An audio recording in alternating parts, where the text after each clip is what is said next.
Hi everyone, welcome back to Shani classes. First of all, good evening to everyone. कैसे हैं आप सब दोस्तों? होपफुली बहुत अच्छे हैं, अच्छे भी रहिए।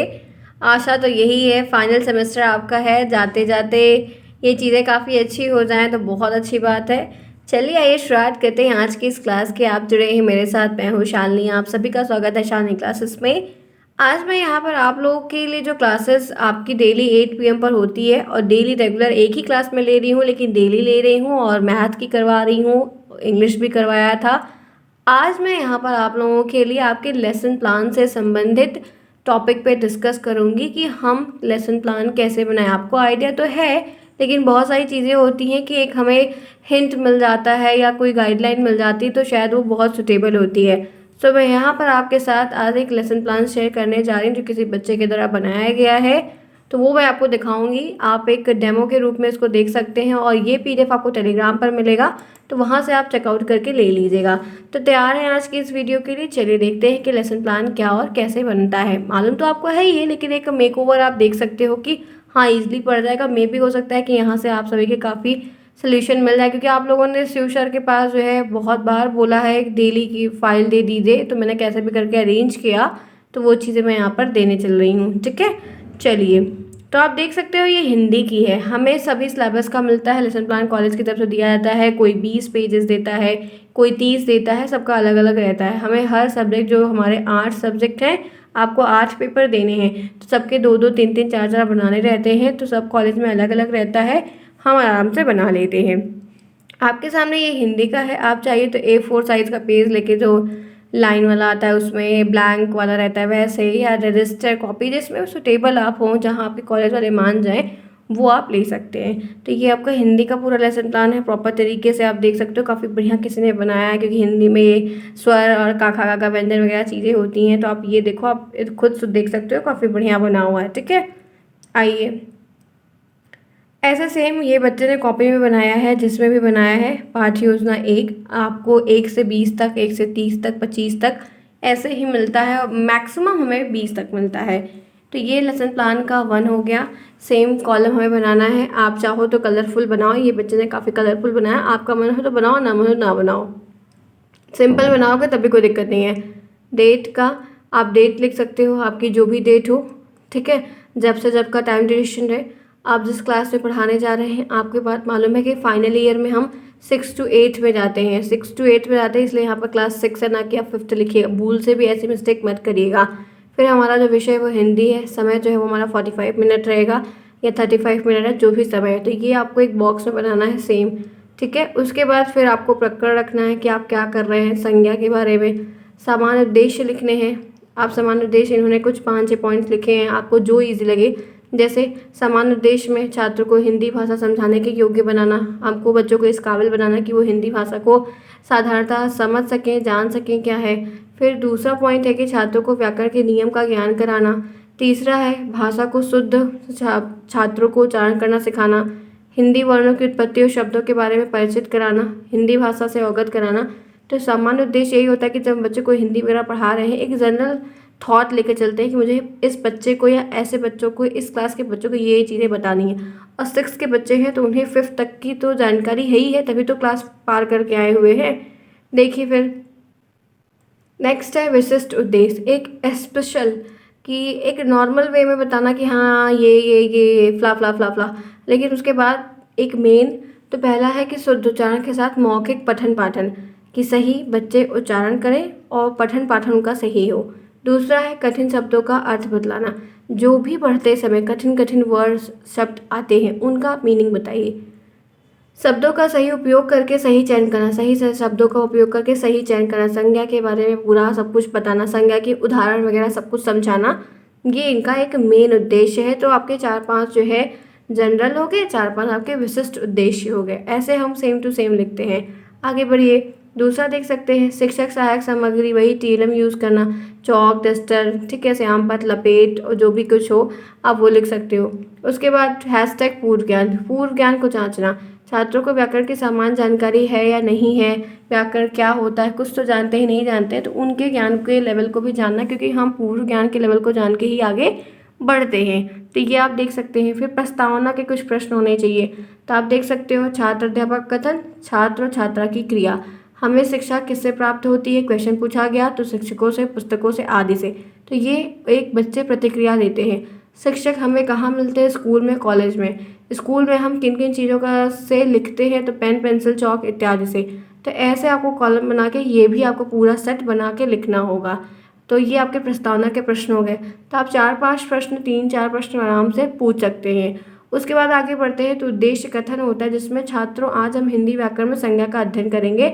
जब आप क्लास में वो चीज़ पढ़ाने जाते हैं तो उद्देश्य कथन के बारे में टॉपिक बोलते हैं कि बच्चों आज हम इस टॉपिक के बारे में फुल डिटेल में डिस्कस करेंगे। तो ये चीज़ हम उद्देश्य कथन में लिखते हैं। आगे बढ़िए। फिर हम क्या करते हैं, प्रस्तुतिकरण देते हैं, कैसे कैसे आप पढ़ा रहे हैं, क्या समझा रहे हैं। तो शिक्षण बिंदु हमारा इधर छात्र अध्यापक का कथन, छात्र कथन और श्यामपद का कार्य, सबका कॉलम बनाते हैं।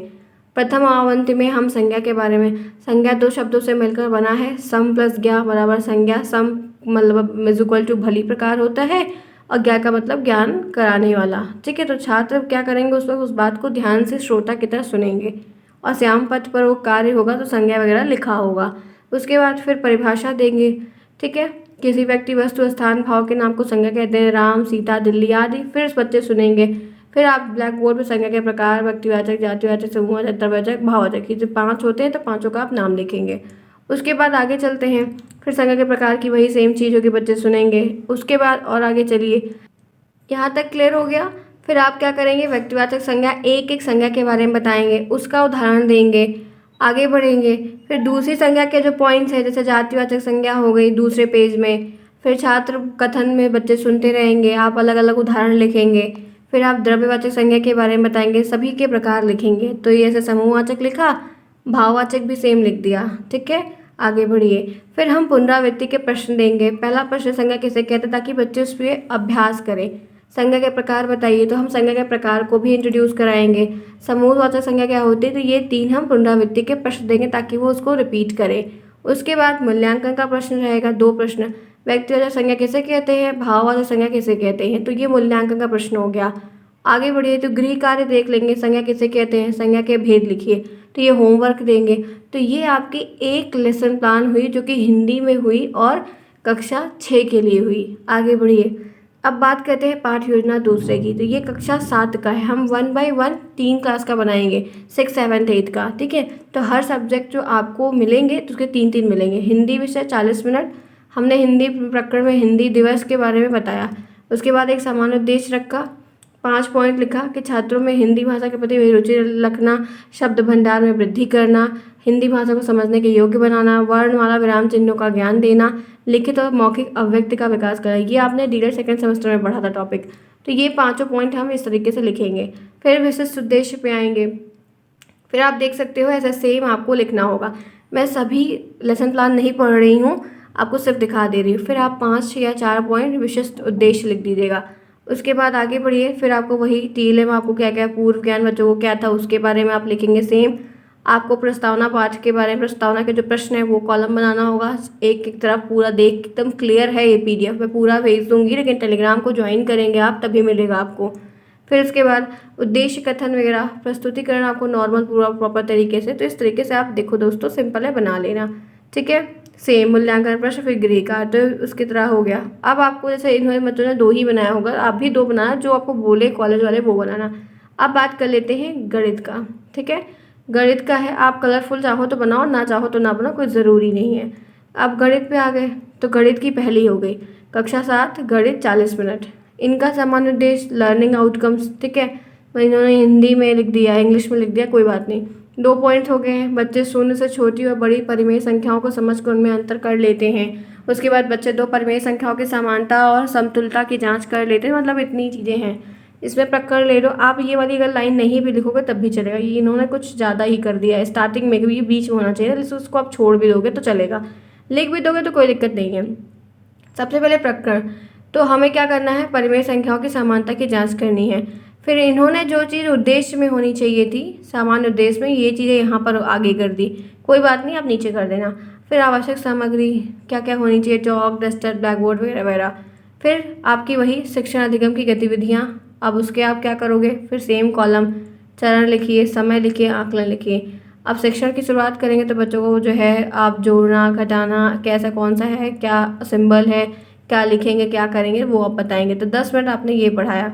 फिर शिक्षण के दौरान आपने जो है उपरोक्त दी गई जो संख्याएं थी उन्हें परिवेश संख्या और की समानता की जांच करना, आप अलग अलग पॉइंट से लिख सकते हो।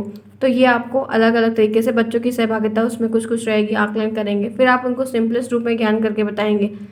ये मैथ का है, मैथ का है, आप वैसे हिंट ले लो, अगर आपको और किसी तरीके से बनाना है तो वो भी आप बना सकते, जरूरी नहीं है। मैं आपके साथ और भी मेरे पास जिसका भी बच्चों का आ जाएगा हम वो भी शेयर कर देंगे। फिर आप वही परिमेय संख्या क्या है सबके डिफरेंस को दिखाते हुए सब बताते चलो, पूरी डिटेल लिख दो, कुछ विशेषताएं लिख दो उनके बारे में। तो इस तरीके से आपको करना होगा। आगे बढ़िए। फिर उसके बाद 1-2 सवाल दे दीजिए, ठीक है, 1-2 सवाल भी सॉल्व कर दीजिए और अच्छा रहेगा। तो इस तरीके से आपको सवाल पूरे मैथ के लगाने होंगे, बिल्कुल लगाने होंगे। जो जो विधि के थ्रू निकलता हो वो विधि जो जो आपको लिखना हो उसके अंदर आप हो सकता है कि परिमेय संख्या का टॉपिक ना भी पढ़ाओ ना, कोई ज़रूरी नहीं कि आप ये टॉपिक पढ़ाओ, आपको जो टॉपिक है उसमें आप बना सकते हैं, तो ध्यान रखिएगा। फिर वही सेम होमवर्क दे दीजिए, होमवर्क की बातें। फिर आपकी आगामी योजना क्या है वो भी लिख सकते हैं आप, ठीक है। चलिए, उसके बाद दूसरा है ये 8th क्लास का है। ये इन्होंने मैथ का कुछ अलग बनाया है, लर्निंग आउटकम्स को इन्होंने काफ़ी ऊपर रखा। फिर प्रकरण मैथ के इनके लेसन प्लान थोड़े अलग है, तो आप चाहिए जैसे हिंदी का दिखाया तो वैसे भी लिख सकते हो और इनकी तरह भी लिख सकते हो, इनका गलत नहीं है, ठीक है, ध्यान रखिएगा। तो आपको जो है इन्होंने बहुपदी व्यंजकों के बारे में बताया है जो कि आपके सेकेंड सेमेस्टर में काफ़ी अच्छे से दिया था, तो उनके बारे में आपको ध्यान रखना है। जैसे आपके 4th में तो आप करनी और घातांक वगैरह पे करना, ठीक है, स्क्वायर रूट वगैरह तो उस पर करना। जो आपके सिलेबस में है 4th में थोड़ा कुछ कुछ उसको भी ले लोगे तो बीच बीच में ज़्यादा मत लेना, क्योंकि 6, 7, 8 के हिसाब से बनाना ना। तो लेकिन घातांक वगैरह तो 6 में भी है, ये ऐसा थोड़ी है कि नहीं है, 6, 7, 8 में भी तो है, छोटा छोटा ही है, लेकिन 6, 7, 8 में भी करनी और घातांक आता है, तो वो सब ले लेना टॉपिक। तो ऐसे प्रकरण लिख दीजिए, आवश्यक सामग्री लिख दीजिए, सेम उसी तरीके से आपको बनाना है। आप देख सकते हैं ये पूरा आपका मैथ का है, प्रॉपर तरीके से बच्चों ने बनाया है, होमवर्क वगैरह। फिर ये यहाँ पर साइंस का आ गया, साइंस का आ गया, देखिए काफ़ी बढ़िया बनाया है, अच्छा लग रहा है, क्लियर है ना। तो ये हो गई। चलिए मैं और दिखा देती हूँ। तो साइंस का आप देख लो, मैं शेयर कर दे रही हूँ। ये विज्ञान का हो गया 40 मिनट का, लर्निंग आउटकम्स वगैरह क्या क्या चीज़ें हैं इन्होंने वैसे ही बनाया है, सारा इन्होंने अलग अलग तरीके से बनाया है। फिर आप इन्होंने जो पढ़ाना होगा, गर्म वस्तु में ठंडी वस्तुओं की अवधारणा से परिचित कराना, क्या गर्म है क्या ठंडा है, ये चीज़ प्रकरण आप उनको दिखाएंगे। फिर आवश्यक सामग्री के बारे में चीज़ें आप बताएंगे। तो इस तरीके से आप अपने पूरा बढ़िया सा बना सकते हैं। फिर सेम वही चीज़ें हैं, पूरी विधि के बारे में कैसे कैसे क्या होता है शिक्षण के दौरान, तो पूरा कॉलम है। देखो बच्चों ना सिंपल सी बात है कि सब अलग अलग बनाते हैं, तो जो इजी लगे, आप लोग बहुत कह रहे थे इसलिए मैंने इसको अरेंज किया है। मैं और भी आप लोगों के पास के थ्रू मेरे पास जो आएगा मैं सब दिखा दूँगी, तो आप लोग लेके बना लीजिएगा फिलहाल के लिए। अगर एक बार आप समझ जाते हैं कि कैसे लेसन प्लान टीचिंग फाइल बनाते हैं तो बहुत हेल्प लेने की ज़रूरत नहीं पड़ती, हम लोग तो अक्सर बना लिया करते थे, ठीक है। अब ये देखो इतिहास का हो गया, नागरिक शास्त्र की पाठ्य योजना के बारे में, सेम वैसे ही इतिहास के बारे में, इतिहास नागरिक शास्त्र क्या है, कक्षा 7 में ये भी तो आता है। तो लर्निंग आउटकम्स, फिर प्रकरण, फिर सीखने सिखाने की सामग्री, फिर प्रक्रियाएं, इनके बारे में सब कुछ डिटेल में है। ऐसे 40-40 मिनट, 50-50 मिनट जो कुछ भी पढ़ाया जा रहा है वो बराबरी से लिखते गए हैं, गृह कार्य दे दिए, आगामी योजनाएं दिखा दिए, फिर आगे ये कक्षा 8 के लिए बनाया। तो इस तरीके से पूरा है, आप बना सकते हो। देख लेते हैं कितना है, ये PDF की अरेंज करवा के मिला है। ये लेसन प्लान आपका इंग्लिश का है, इंग्लिश का भी काफ़ी बढ़िया है। ये देखो रेनबो पढ़ाई गई है इंग्लिश में, 40 मिनट की क्लास हुई कक्षा 7 की। लर्निंग आउटकम्स, फिर टॉपिक दे दिया, टीचिंग लर्निंग मटेरियल्स क्या है, काफ़ी अच्छी राइटिंग है, कर्सिव में है लेकिन बढ़िया राइटिंग है। टीचिंग लर्निंग की एक्टिविटीज़ क्या है, स्टेप, ड्यूरेशन, असेसमेंट वगैरह, तो प्रॉपर तरीके से जो है पढ़ाई लिखाई हुई, 5 मिनट पढ़ाया, कोई टॉपिक 25 मिनट पढ़ाया, टीचिंग के दौरान क्या किया। तो इस तरीके से आप पूरी मीनिंग्स वगैरह दे सकते हो। बढ़िया ले होमवर्क भी आपने दिया, फिल इन द ब्लैंक्स दिया आपने, नेक्स्ट टीचिंग एग्जाम प्लान भी बताया। फिर दूसरा आप क्लास 8 में भी रेनबो को पढ़ाए, तो सेम उसी तरीके से आप जो है 25 मिनट 20 मिनट मीनिंग्स को भी करवाए। होमवर्क वगैरह भी हम इसमें दे रहे हैं, तो ये भी आप कर सकते हो। फिर आप संस्कृत की पाठ्य योजना आ गई, इस बार संस्कृत भी तो है आपकी, नहीं इस बार संस्कृत नहीं है ना, इस बार तो संस्कृत का पेपर इस बार है नहीं, शांति शिक्षा के बारे में है, मुझे इतना ध्यान है। सेकंड नहीं दो है संस्कृत तो है ना, कि सेकंड और 4th में है, मैं कंफ्यूज हो रही हूँ, मैं कंफ्यूज नहीं है, पहले और 3rd में संस्कृत है, दूसरे और 4th में नहीं। देखिए काफ़ी टाइम हो रहा है इसलिए कन्फ्यूजन क्रिएट हो गया, क्योंकि इनका देख के हो गया। हो सकता है कि कहीं कहीं रहा होगा जो भी है, या तो ये फर्स्ट का रहा होगा, ऐड कर दिया है। ठीक है, देख लेते हैं। चलिए कोई बात नहीं, जो आपके सिलेबस में हो वो आप बना लो। इसमें एक्चुअल में ऐसा है ना कि सिलेबस के अकॉर्डिंग ही कंप्यूटर भी इसमें दे दिया। ये जो लेसन प्लान बना हुआ है, ये जो हम पढ़ाने जाते हैं वहाँ पर तो होता ही है ना, उसके बेसिस पे, आपके सिलेबस के बेसिस पे नहीं है, इसीलिए ये चीज़ें इसमें इंक्लूडेड की गई हैं। ठीक है, तो ये सारे टॉपिक्स ये जो रहते हैं, ये जो वहाँ के क्लास बच्चों में रहते हैं ना, तो इसलिए ये चीज़ें हुई हैं। वही मैं सोचूँ कि ये कैसे हो गया। फिर ये देखो, पृथ्वी और हमारा जीवन, काफ़ी कुछ है, बच्चे ने काफ़ी बढ़िया बनाया है, साफ़ सुथरा भी है, आप देख के आराम से बना सकते हो। तो मैं इसको टेलीग्राम पर दे दूंगी, और एक पेपर और कोई भी है, ये समाज उपयोगी उत्पादक के कार्य और पाठ्य योजना है, तो इनके बारे में भी डिटेल में दिया गया है। और एक प्लस पॉइंट ये रहता है कि अगर हम एक सेमेस्टर में बना रहे हैं तो आराम से देख के भी दूसरे की हेल्प लेके कुछ कुछ चीज़ें हमें चेंज करनी रहती हैं, हम चेंज करके उसके बेसिस से सिंपल तरीके से बना लेते हैं, तो प्रॉब्लम नहीं हुई। ठीक है फ्रेंड्स, तो ये टेलीग्राम पर मैं दे दूँगी, आप सभी बना लीजिएगा, प्रॉब्लम नहीं होगी। अब चलते हैं, आप सभी को यहाँ पर तो मैंने आज लेसन प्लान के बारे में शेयरिंग की कि लेसन प्लान कैसे बना सकते हैं, क्या करना है, कैसे करना है, पता तो आपको था, लेकिन ये मैंने एक हिंट दे दिया। तो आई होप सो कि मेरा ये प्रयास काफ़ी अच्छा रहा होगा। क्लास पसंद आई तो लाइक करना बिल्कुल नहीं भूलिएगा। और आप लोगों को क्या टीचिंग फाइल पे भी मैं वीडियो इस तरह बना के आपको टीचिंग फाइल का वीडियो दूँ या ना दूँ, तो आप मुझे कमेंट बॉक्स में ज़रूर बताइएगा। अगर आप लोग को चाहिए तो टेलीग्राम ज्वाइन करिए, वहाँ पर आपको मिल जाएगा, और मैं आपको ऐसा टीचिंग फाइल का भी आपको पहले शेयर कर दूँगी, उसके बाद फिर वहाँ पर हम आपको दे देंगे। तो आप दोनों जगह से जो है बना लीजिएगा। उम्मीद तो है कि ये आपके लेसन प्लान बनाने में काफ़ी हेल्प करेगा, और ऐसे मैं सेम आपको जो है टीचिंग फाइल का भी बना दे के दिखा दूँगी, ताकि आप वहाँ से बना लीजिए। अगर अब भी कोई डाउट है, प्रॉब्लम है, कुछ नहीं समझ में आया, तो आप मुझसे पूछ सकते हैं। चलिए फ्रेंड्स, फिर ये रही क्लास, आपको मैंने सब कुछ बताया सिखाया। आप सभी की जो क्लासेस है, आपको मालूम होना चाहिए कि 8 पेपर है, 8 पेपर की तैयारी फाइनल है। अगर यूपीटेट का एग्ज़ाम होता है, क्योंकि लेटेस्ट में चुनाव है, तो यूपीटेट की तैयारी का वही रहेगा आसपास का कुछ आपका। उम्मीद तो बहुत कम है आने की, पता नहीं क्या होगा, एक अच्छी होप रख के चलते हैं। मे भी अगर आ जाता है तो बढ़िया है, नहीं आता है तो जो भी होगा गॉड ही जाने। लेकिन ये है कि आपको 8 पेपर देने हैं, जो कि दिसंबर में होगा। तो आपको अपने इस 8 पेपर के साथ अगर आता है तो इसकी तैयारी करनी हो, तो थोड़ा जम के, फाइनल है, अच्छे पेपर्स इस बार हैं, लगा लीजिए। मैथ की क्लास डेली 8 PM पर होती, टाइम पर आकर देखिए। आप लोग की पंचुअलिटी मुझे दिखेगी तो मैं 2-3 क्लासेस करके पढ़ा दूँगी, नहीं तो आप लोग के पास सीरीज़ ले लीजिए, लेटेस्ट आ गई होगी अगर मार्केट में, तो पढ़ सकते हैं। नोट्स बना रहे तो बनाइए प्रॉपर तरीके से, या तो आपको नोट्स पूरी परचेज़ करनी, टेलीग्राम पर जाइए, नोट्स आपको अवेलेबल है, नोट्स आपको ईजिली अवेलेबल हो जाएगी, तो आप वहाँ से जाके ले सकते हैं, पढ़ सकते हैं, अपना काम अच्छा कर सकते हैं। चलिए फ्रेंड्स, ये रही अपडेट, मिलते हैं फिर नेक्स्ट में, कल क्लासेस करेंगे। Bye bye, take care.